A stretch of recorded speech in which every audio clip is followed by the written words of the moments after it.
Passport visa লইয়েরে বৈধভাবে বাংলাদেশত প্রবেশ গজ্জিল ভারতীয় নাগরিক পণ্ডিত বিশ্বাস। ইয়ার পরেই অবৈধ ট্রলিং জাল তৈরির প্রশিক্ষণ দিয়েরে সামুদ্রিক জীব বৈচিত্র্য ধ্বংসর লগে সরাসরি জড়ায় পড়ে তিনি। তার নেতৃত্বে গঠিত চক্র গাছর নৌকারে যান্ত্রিক ট্রলিং ট্রলারত রূপান্তর করি নিষিদ্ধ জাল ব্যবহার গজ্জিল, যা বঙ্গোপসাগরের মাছর প্রজনন ও মৎস্য সম্পদত মারাত্মক ক্ষতিকর। আমাদের কিছু জাল কিনা আছে, সেই জালগুলো তৈরি করতে আমরা বাড়ি চলে যাবো।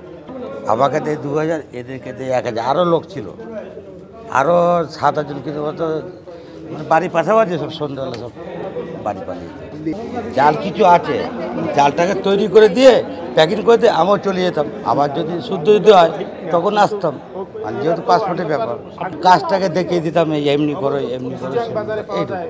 চট্টগ্রামের বাঁশখালী উপজেলার শেখরখিলা এলাকাত কোস্টগার্ড ও সেনাবাহিনীর যৌথ অভিযানে সোমবার রাতিয়া গুদামত তারারে গ্রেফতার করে। অভিযানত পণ্ডিত বিশ্বাসের পাশাপাশি অমল চন্দ্র, নাথ বিশ্বাস ও আকাশ বিশ্বাস নামে আরও 3 বাংলাদেশিরে আটক করা হয়। গুদামইতে নিষিদ্ধ 7 ট্রলিং জাল, ইয়াবা ও গাঁজা সহ অপরাধ সরঞ্জাম জব্দ করা হয়।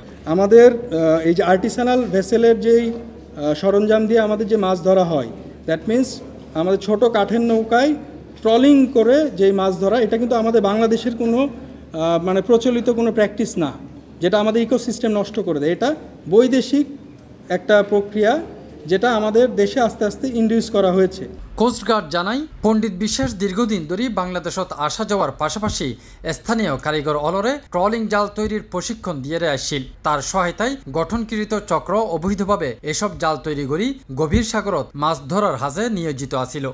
আমরা এখন পর্যন্ত যেটা পেয়েছি, সে তৈরিও করে এবং প্রশিক্ষণও দেয়। যেই কারণেই আমরা ট্রলিং বোর্ড যেখানে বিয়েটা বেশি, যেরকম বরগুনা, তারপরে আমাদের বাঁশখালী, এই এলাকাগুলোতে আমাদের দেখা যাচ্ছে ট্রলিং বোর্ডগুলো বেশি চলতেছে। তো যার কারণে তাকে স্পেশালি নিয়ে আসা হয়েছে এই আপনার প্রশিক্ষণ দেওয়া প্লাস বানিয়ে দেওয়া, দুইটার ক্ষেত্রে।